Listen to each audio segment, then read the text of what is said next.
কাৰ্বি আংলঙত ব্যৱসায়ী ট্ৰেড লাইচেন্সৰ নামত ব্যাপক অনিয়ম আবেদনৰ 6 মাহৰ পিছতো লাইচেন্স দিয়া নাই বিভাগে কাৰ্বি আংলং জিলাৰ স্বায়ত্ত পৰিষদৰ অধীনস্থ বাণিজ্যিক অনুজ্ঞাপত্ৰ প্ৰদান অৰ্থাৎ ট্ৰেডিং লাইচেন্স নামৰ ব্যাপক বিভাগটোত ব্যাপক অনীতি আৰু অনিয়ম হোৱাৰ খবৰ পোহৰলৈ আহিছে জিলাখনৰ ব্যৱসায়ীসকলে বিভাগীয় নীতি নিয়ম অনুসৰি বিগত 6 মাহৰ আগতেই ট্ৰেড লাইচেন্স অৰ্থাৎ ব্যৱসায় কৰাৰ অনুমতি পত্ৰৰ বাবে ডিফুৰ কাৰ্যালয়ত আবেদন কৰিছিল যদিও এই ব্যাপক বিভাগটোৰ বিষয়াসকলে উক্ত লাইচেন্সৰ কৰকৰ টকা সমুদায়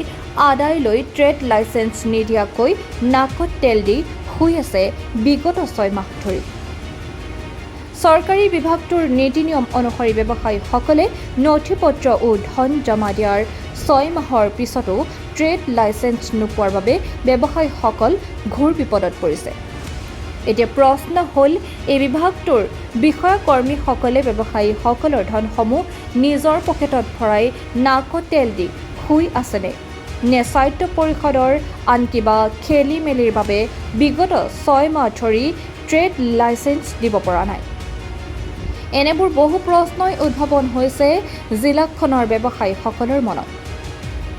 বিভাগটোৰ এই দুৰ্নীতিগ্ৰস্ত বিষয়া কৰ্মচাৰীসকলৰ বিৰুদ্ধে কি ব্যৱস্থা গ্ৰহণ কৰিব কাৰ্বি আংলং স্বায়ত্ত পৰিষদৰ মুখ্য কাৰ্যবাহী সদস্য তুলিৰাম ৰংহাঙে এয়া এক ভয়ানক প্ৰশ্ন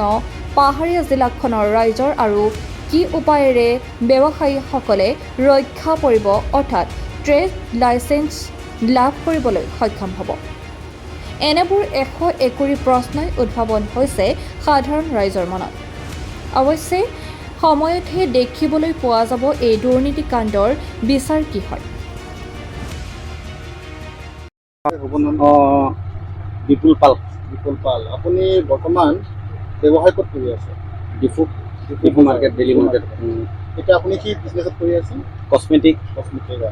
আপোনাৰ দোকানত এই আপুনি ব্যৱসায় কৰাৰ নামত যেহেতু 6 ৰুল এৰিয়া হয় ইয়াৰ আপোনাৰ ট্ৰেডিং লাইচেন্স মানে সংগ্ৰহ কৰিবলগীয়া হয় বা ল'বলগীয়া হয় আপুনি এইটো লোৱা হৈছেনে ট্ৰেডিং লাইচেন্সটো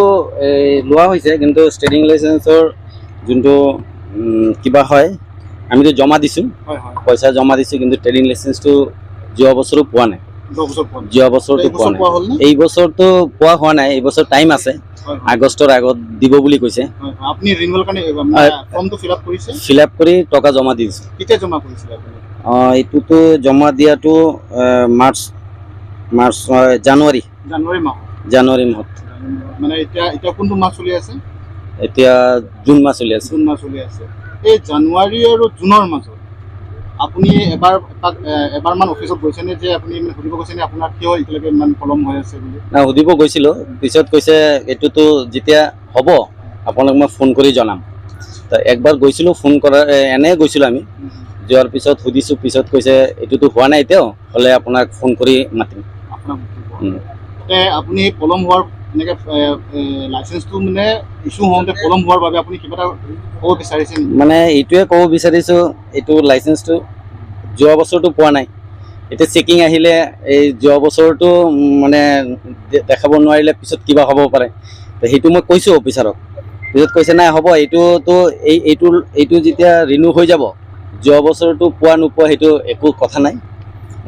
এইটোতো এতিয়া আপুনি 1-2 মাহৰ ভিতৰত হ'লেও মই আপোনাক দি দিম এনেকৈ বুলি কৈছে আৰু এতিয়া 6 মাহ হ'ল 6 মাহটো হৈ গ'ল আচ্ছা দাদা আপোনাৰ শুভ নাম ক'ব বিকাশ সাহা আপুনি বৰ্তমান কি ব্যৱসায় কৰে জোতা ব্যৱস্থা জোতা বিজনেছ কৰে আপুনি জোতা বিজনেছ কৰাৰ বিনিময়ত 6 ৰুল যিহেতু আপুনি ইয়াত বিজনেছ কৰি আছে ট্ৰেডিং লাইচেন্স এপ্লাই কৰিবলগীয়া হ'ল আপুনি এপ্লাই কৰিছে কৰিছোঁ কেতিয়া কৰিছে ডিচেম্বৰৰ লাষ্টত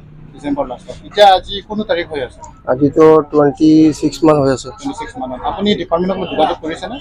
আমাক মাতিছিলে আমি গৈছিলোঁ একবাৰ কি বুলি ক'লে ডিপাৰ্টমেণ্টে কৈছে আমাৰতো কিবা ফাইন লাগিছে ফাইনটো দি দিয়ক মোক কৈছে মোকে মাতিব যেতিয়া ফোন কৰি মাতিব এতিয়া দেৰি হোৱাৰ কাৰণে আপুনি কিবা এটা ক'ব বিচাৰিছে নেকি ডিপাৰ্টমেণ্টত হয়তো আৰু যোৱাই নাই আৰু মোক ফোন কৰিব কৈছে কাৰণে মই যোৱা নাই আমাৰ মধ্যম দিম আপুনি ডিপাৰ্টমেণ্টত কিবা এটা ক'ব বিচাৰিছে নেকি মই আৰু কি জনাব বিচাৰিছে নেকি মই একো নকওঁ কাৰণ মোৰ কাৰণে কৈছে এইটো মাতিব মই এইটো অপেক্ষাত বহি আছোঁ এতিয়া আপুনি ভিতৰত অপেক্ষা কৰি আছে